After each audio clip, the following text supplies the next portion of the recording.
Всем привет! С Града Измаила, Раиса Горяченко. Я сегодня хочу поговорить о важном виде консервации, который называется сушкой. Это самый-самый древний вид консервации, которыми пользовались наши мудрые прабабушки и прадедушки. Моя бабушка не знала, что такое банка и что такое консервация, тем более вот так с такими крышками. У нее всегда сушились ягоды и плоды на горище, у нее крыша такая была камышовая, очень старинный такой дом. Вот. И обязательно она солила в кадушках огурчики, помидорчики и грибов много засаливала.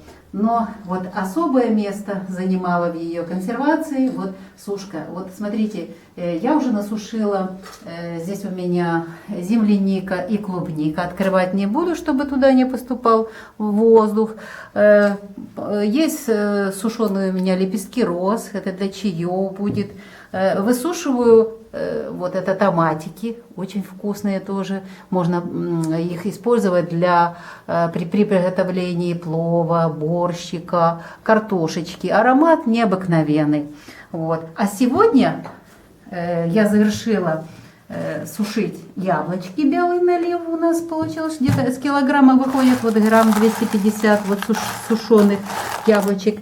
Вот я сейчас покажу. Нужно обязательно, как сушить, как хранить сушеные плоды. Надо обязательно, вот они, видите, звенят. Я их складываю в сухую, чистую сухую банку. Вот они у меня только вот недавно я выключила. Еще тепленькие. Вот. И закрыв, у меня сушилка такая очень хорошая. Сейчас на солнце невозможно сушить, потому что они быстро портятся. Итак, потом буду досыпать. Есть крышка вот эти современные, очень удобные. Банки, крышки, которые закрыл, и воздух сюда не проникает. Ну а сегодня мы будем говорить о сушке дыни. Для того, чтобы посушить вот этот плод, ягоду, надо выбрать самые сладкие, самые вкусные, но не перезревшие плоды. Я уже вот отрезала остаток, вот у меня, я уже порезала эту дыньку. Видите, какая она желтая, медовая, сладкая дыня. Итак, что нам нужно для того, чтобы посушить? Как я пользуюсь сушилкой? Итак, вот современные сушилки, их много, я не рекламирую фирму определенную. Нужно обязательно на деревянную подставочку сложить и выложить правильно все до единого вот эти слои сушилочки. Выкладываю. Тонкие, видите, тонкие ломтики, одинаковые почти, что у меня получились. Вот. Ломтики дыньки. И здесь тоже должно все быть ровненько. Очень просто и легко. И включаю. Все.